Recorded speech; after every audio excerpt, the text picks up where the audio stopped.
Ok, donc bonjour à toutes et à tous. Euh, voilà, et bonjour Marie, je suis très content de pouvoir discuter avec toi aujourd'hui. Pour expliquer un peu, donc Marie a quitté Bruxelles il y a quelques années pour aller vivre dans les bois et on a fait une page Facebook, je mettrai le lien en dessous. Et donc ça m'intéressait de pouvoir discuter avec elle pour voir un peu comment on vit le confinement quand on a une vie qui est déjà un peu différente de la plupart des gens. Et je me disais qu'elle avait certainement des conseils pour tous les gens qui actuellement vivent une vie différente de ce qu'ils vivent d'habitude à cause du confinement. Et donc voilà, je suis très content de pouvoir discuter avec elle aujourd'hui et je la laisse se présenter. Waouh, j'aime pas ça. Je m'appelle Marie, donc on habite dans les bois depuis euh, officiellement depuis 2 ans et demi. Mhm. Et avant ça, on a rénové le chalet pendant 8 ans. Donc voilà, ça fait un moment qu'on a l'endroit, mais ça fait seulement 2 ans et demi qu'on vit à temps plein ici. Et ben voilà, Ok. Et c'est ça à quel correspond point, à notre vie. Et quoi? ok. Et c'est à quel point dans les bois? Parce qu'il y a des gens qui vivent à Waterloo et qui disent vivre dans les bois, tu vois. Mais Attends, à quel point dans les bois? Comme ça. ok.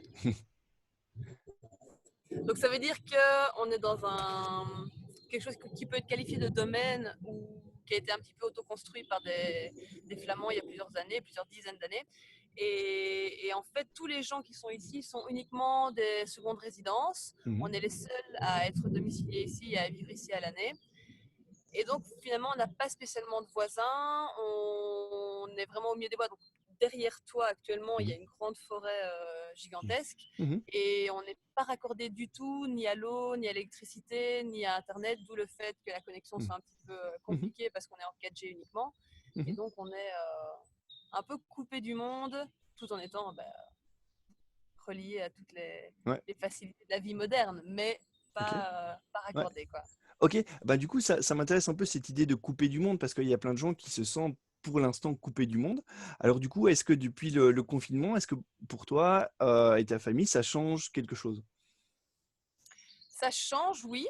Je t'avoue que moi, au début du confinement, il y a eu une phase un peu double. Il y avait une Mhm. part de moi qui a commencé à légèrement paniquer parce qu'il y a toute la crise sanitaire autour. Mhm. Et l'autre part a fait je le Mhm. savais, ça arrive, ça arrive. Moi, j'ai des élans un petit Ouais. peu autonomistes, Ouais. survivalistes. Et Mhm. tout d'un coup, j'avais l'impression d'être dans Walking Dead à me dire ça y est, c'est arrive tout seul. Pourquoi je me suis préparée pendant des années, ça arrive. Mhm. Donc,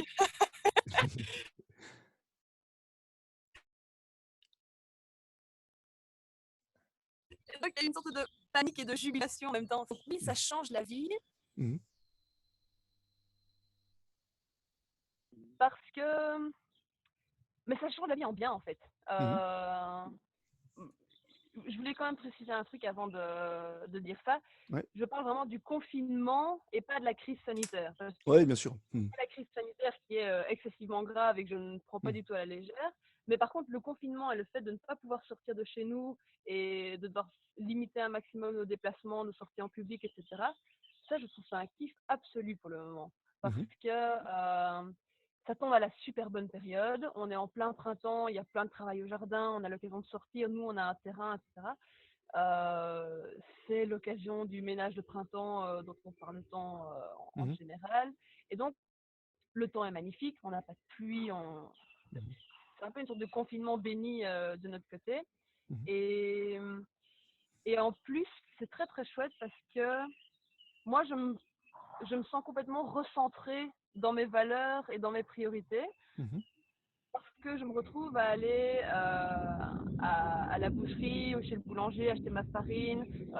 On est tous en train de chercher des producteurs locaux Mhm. pour éviter les supermarchés. Et en fait, c'est toutes des choses que je ne faisais plus parce que j'avais perdu l'habitude, parce que j'étais prise dans un rythme quotidien qui était tout aussi étouffant que Mhm. celui des gens qui vont bosser la journée, etc. Mhm. Et donc, au final, je m'étais moi-même enlisée dans une sorte de routine de facilité et Mhm. d'habitude, tout simplement. Ouais. Mhm. Et on est tous en train de faire la même chose, retourner vers le local. Mhm. Et je me dis, mais c'est ça que je voulais faire à la base. Pourquoi est-ce que j'ai arrêté de le faire? Et tout d'un coup, se pose plein de questions. Pourquoi est-ce que je ne le faisais plus? Pourquoi est-ce que j'avais l'impression que ça me prenait plus de temps? Mhm. Pourquoi est-ce que je me suis dit que c'était pas important? Et donc voilà, ça amène plein de questionnements pour le moment et ça recentre vraiment d'une Mhm. façon très agréable. Ok. Et du coup, comment est-ce que tu occupes tes journées là pour l'instant en période de confinement? Ben, là, pour le moment, c'est principalement le jardin. Mhm. On bosse énormément dans le jardin parce qu'on est en train de repenser complètement l'espace potager. Et du coup, on a énormément de boulot, Mhm. mais c'est très chouette. Donc, Ok. principalement ça. Et je me pose de plus en plus la question, mais qu'est-ce que je fais les autres jours, en fait? Mhm. Parce que tu le sais, moi, je suis à la maison avec ma fille. Mhm. Et donc, concrètement, j'ai pas énormément d'obligations ou je sais pas, un job qui me prend la Mhm. journée entière. Et pourtant, il a fallu ce confinement pour que je reste chez moi, que Mhm. j'arrête de bouger dans tous les sens pour des pseudo-obligations, Mhm. et que tout d'un coup, je m'occupe de notre jardin, mais que ce soit littéral Ouais. ou imagé, quoi. Mhm. Donc c'est très très chouette. Et Ouais. on jardine beaucoup, on met plein de choses. Oh, un animal. Mhm. Pardon. Et c'est super intéressant parce que je pense que c'est ce que vivent plein de gens pour l'instant. Ils sont en train de se rendre compte qu'ils faisaient beaucoup de choses qui n'étaient pas super utiles avant et qui étaient très chronophages, quoi. Ouais, c'est clair. Et c'est intéressant. Pardon, j'ai des cerveaux qui explosent. Je pense à ça. Ma fille, pour le moment, a une passion pour les musiques de dessins animés. Mhm. Et je pense qu'elle essaie de m'envoyer des messages par là. Donc là, tu dis, mais avec quoi elle arrive? Pourquoi est-ce qu'elle parle de ça? Mais Mhm. j'y viens. Ouais. Euh, Elle écoute les chansons en boucle. Et il y a quelques jours, c'était la BO de La Reine des Neiges qui passait en boucle, mais littéralement. Il fallait qu'elle l'ait Mhm. toute la journée en tête, sinon elle Mhm. hurlait. Et c'était drôle parce que la chanson qui revenait le plus, c'était on va fêter ce renouveau, etc. Je me disais, ah, c'est drôle, ça correspond assez Ouais. bien à ce qu'on est en train de vivre, cette histoire de renouveau. Mhm. Et là, depuis 2 jours, ce qui tourne en boucle, c'est la chanson de Balou qu'elle veut tout le temps. Il en faut peu pour être heureux. Et Mhm. au départ, tu la lances un petit peu machinalement. Et tout d'un coup, cette succession de chansons qui te tournent en tête en permanence, tu te dis, mais c'est vrai, c'est vrai. Ouais. Et donc, effectivement, on est en train de se recentrer sur un essentiel. Ouais. Et on entend beaucoup, c'est une renaissance pour l'humanité. Il y a peut-être plein de gens qui vont comprendre des choses, qui vont prendre de nouvelles initiatives, qui vont prendre de nouvelles habitudes. Et peut-être qu'en fait, on peut profiter de cette crise pour être tremplin à autre chose. Et Mhm. c'est- Ouais. Clairement. Et tu vois, c'est autre chose auquel beaucoup de gens pensent. À c'est mon très avis, toi, intéressant. Et enfin, on a parlé en même temps parce qu'il y a un petit décalage. ouais, vas-y, il y a un décalage. Ouais. Donc, tu me disais. Je disais, à mon avis, ce vers quoi on va là, c'est quelque chose que toi, tu expérimentes déjà depuis un petit temps quand même. Et du coup, j'avais des questions par rapport à... je me rappelle d'une vidéo que tu avais fait sur tout ce qui change quand on vit comme ça dans les bois, le fait de ne pas avoir de frigo, pas avoir l'électricité tout le temps, pas avoir l'eau courante. Est-ce que ça en est toujours là ou est-ce que vous avez évolué par rapport à ça? Et comment tu vis concrètement justement sur ces choses essentielles que sont le fait de se nourrir, se chauffer, s'éclairer, etc. Il y a des choses qui ont évolué depuis la vidéo. Il y a des choses qui sont restées les mêmes. On a un frigo, mais disons que c'est plutôt une glacière qu'un frigo. C'est un truc de camping qui n'est pas Mhm. du tout pratique. On envisage de passer à autre chose après. Mais ce qui est intéressant avec cette période-ci, c'est que Mhm. ça fait une sorte de répétition générale. Moi, je prends ça un peu comme un test. Mhm. Ça permet vraiment de voir où on n'est pas au point Mhm. et où il faut qu'on améliore les choses. Par exemple, on s'est rendu compte que notre autonomie en eau n'était pas suffisante parce qu'il a fallu qu'on aille remplir un gros mètre cube d'eau pour Mhm. le vider dans notre citerne. Parce qu'en fait, ça fait tellement longtemps qu'il fait beau qu'on a épuisé notre réserve d'eau et que voilà. Donc ça, c'est une des choses. D'un point de vue conservation, ben, c'est vrai que j'avais pas mal de bocaux, j'avais des aliments Mhm. déshydratés, j'avais céréales, etc. Donc Mhm. tout ce qui se consomme facilement. Mais au début du confinement, j'ai été faire des courses de légumes. Et c'est là l'avantage d'être en hiver, parce que ça fonctionne super bien. De légumes qui allaient se conserver très longtemps pour Mhm. devoir retourner au magasin le plus tard possible. Mhm. On a mangé énormément de choux, Mhm. notamment. Ouais. Et ben, ça se conserve vachement bien. Donc, pourquoi Ouais. s'en priver? Il y avait des navets, il y avait des grands radis, il y avait ben, évidemment tout ce qui est carottes. J'ai acheté à une productrice du coin 60 œufs, pour Mhm. histoire d'avoir un stock en disant que ça Ouais. allait bien se conserver plus facilement que la viande. Et donc,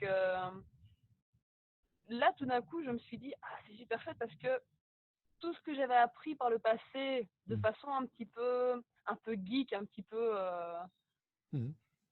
comment dire, non nécessaire. Parce que c'est très chouette d'apprendre des choses parce que tu es convaincu d'un truc, mais Mhm. quand tout d'un coup la pratique demande toute cette théorie que tu as Ouais. accumulée, je ne l'ai pas appris pour rien.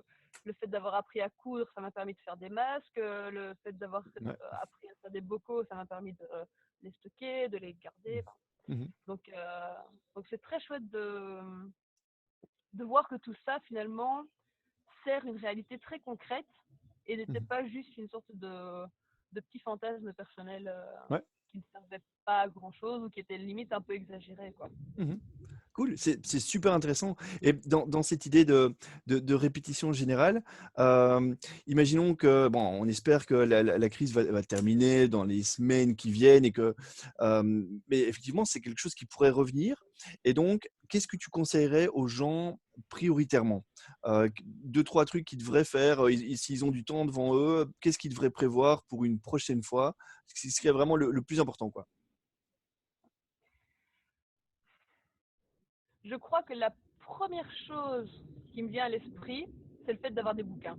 Parce que Ok? là, actuellement, on, on est confiné, Mhm. mais on a encore accès à plein de ressources qui nous permettent d'aller voir comment est-ce que je fais mon levain, comment est-ce qu'en fait je peux faire ceci moi-même, ou comment est-ce que je débouche un truc moi-même, etc. Mhm. Et je pense que la vraie répétition générale, ce sera si il y a Mhm. un problème d'un point de vue télécommunication. Mhm. Là, ça devient sérieux. Parce que tout Ouais. d'un coup, tout cet accès aux ressources et à la connaissance, on l'a plus. Mhm. Et je pense que ça me ferait du bien aussi de voir un petit peu comment je m'en sors sans l'accès à Internet, parce que Mhm. je suis très connectée. Et Mhm. donc, limite, j'espère un petit peu que ça va arriver tôt ou tard Mhm. pour me tester moi-même. Mhm. Mais je me suis déjà fait la réflexion, si je n'ai plus accès aux télécommunications, est-ce qu'il y a suffisamment d'informations et de ressources dans la bibliothèque que j'ai là? Ouais. Et donc voilà, Mhm. ça c'est la première chose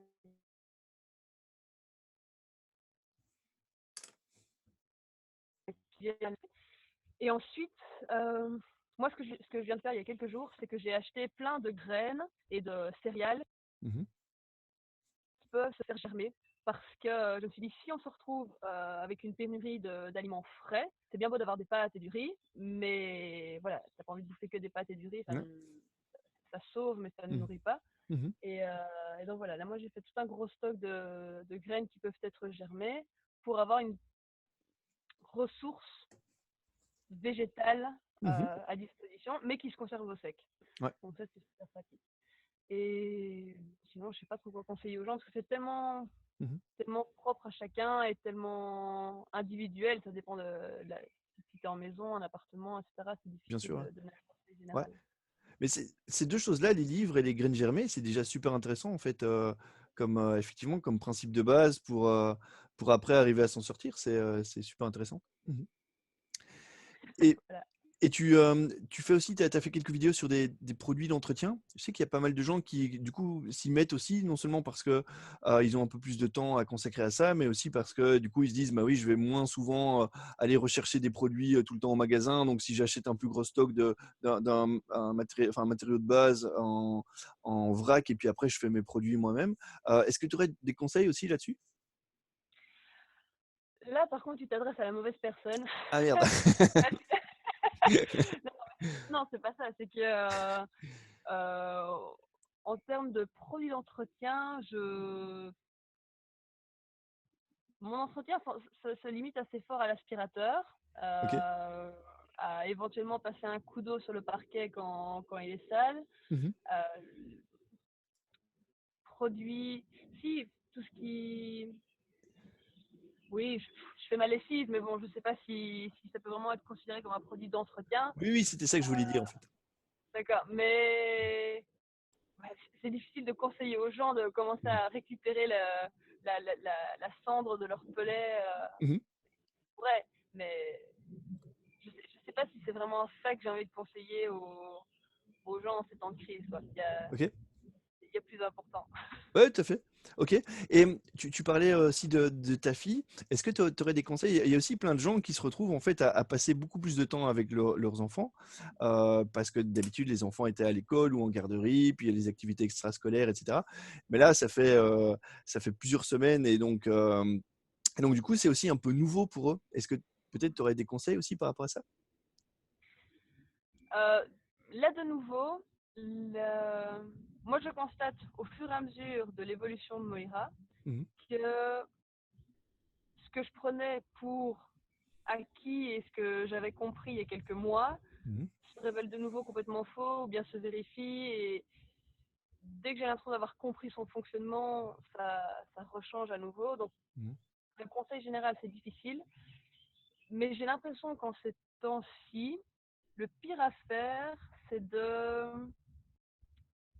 d'avoir des objectifs. Mhm. Ça paraît un petit peu négatif comme propos, mais démarrer sa journée en se disant je vais faire ça quoi qu'il advienne Mhm. et le reste de l'univers ou le reste de la famille va devoir s'adapter au fait que j'ai décidé de faire ça, Mhm. ben c'est le meilleur moyen pour créer une confrontation, pour créer des frustrations et d'essayer de forcer la chose. C'est ça qui va finalement faire exploser tout l'équilibre. Alors que si on se dit, enfin moi ce que je préfère faire, c'est faire une liste des choses que j'aimerais faire. Mhm. Et si je les fais, tant mieux. Si je les fais pas, tant pis. Et au fur et à mesure de la journée, quand j'ai une disponibilité, quand j'ai un temps libre, je pioche dans cette liste pour faire quelque chose. Mais les fois où je suis décidée à faire quelque chose, quelle que soit son humeur, quelles que soient ses envies et quelle que soit sa disponibilité à jouer toute seule ou non, alors ces journées deviennent des enfers parce Mhm. qu'elle s'accroche à moi, elle se rend compte que je ne suis pas disponible et en fait elle a besoin de ma disponibilité et moi j'ai décidé que j'allais faire quelque chose et je ne peux pas l'écouter et donc je m'énerve et Mhm. voilà. Il y avait une phrase qui m'était revenue, c'était si vous voulez faire rire Dieu, parlez-lui de vos projets parce que ça ne sera jamais de la façon dont on espère et je pense que c'est un petit peu pareil avec les enfants. Si tu veux les faire rire, parle-leur de tes projets et de tes ambitions pour la journée et Mhm. ils vont juste Ouais. donc, si j'avais un conseil, ce serait ça, c'est au fur et à mesure. Quoi. Et du coup, ça veut dire s'adapter. Ça veut dire quoi? J'ai pas entendu juste la fin. Oh, je te perds, c'est tout flou. Ah, pardon. Mais donc, ça veut dire s'adapter, quoi. Ah oui, c'est la C'est pied. Ouais. c'est pas. C'est une phrase un peu bateau, mais c'est difficile d'être en mode disponibilité et fluidité Mhm. en acceptant que d'un instant à l'autre, ce que tu as commencé à faire peut être ah, justement, j'arrive. Mhm. Ok. Voilà, la voilà. Hello. Salut. Oh, qu'est-ce qui se passe? Non. Tu vas aller écouter Balou? Oui, on Ouais. va écouter. Mais de toute façon, j'avais posé toutes les questions et ce que tu as expliqué était super intéressant sur tous les points. Donc, je suis vraiment content de t'avoir contacté et je te remercie d'avoir pris le temps de répondre à toutes mes Avec grand questions. plaisir, merci à toi pour ton intérêt. Voilà. Je Et je mettrai sais les liens, vers ta page Facebook et que les gens puissent aller voir les vidéos. ça va. Ouais, Super. c'est un peu sur pause pour le moment parce que justement, c'est toujours une question de disponibilité et Mhm. d'adaptation. Et mon adaptation actuelle, c'est de ne plus faire. Quand elle ira à l'école, ça ira un peu plus facilement. Je Ouais, pourrais ouais, reprendre les choses. ouais. Super. Eh ben, je vais stopper l'enregistrement et puis après, on peut se dire au revoir après, juste à deux, quoi. Voilà, je dis D'accord. merci à tous ceux qui ont regardé. Je mettrai les liens en dessous. Donc, ta page, c'est Marie et la vie sauvage. Et donc, je mettrai les liens en dessous et un tout, tout grand merci.